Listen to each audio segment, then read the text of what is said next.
Hey guys, in this video, I'll guide you through how to reset Roblox settings. Alright, so let's begin with the video.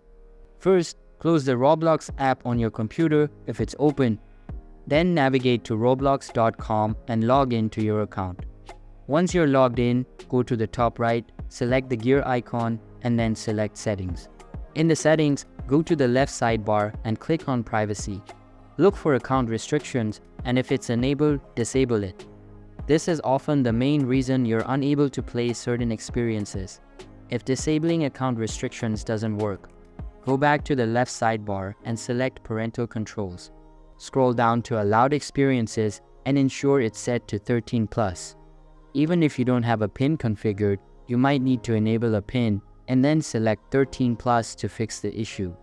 If these steps still don't resolve the problem, log out of your Roblox account, reboot your computer, and then log back in.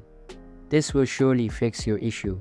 Now, as you can see, I can play Roblox Frontlines on my account because I fixed my settings. That's how you fix the Roblox error where an experience is unavailable due to your account settings. So that's basically how you can reset Roblox settings.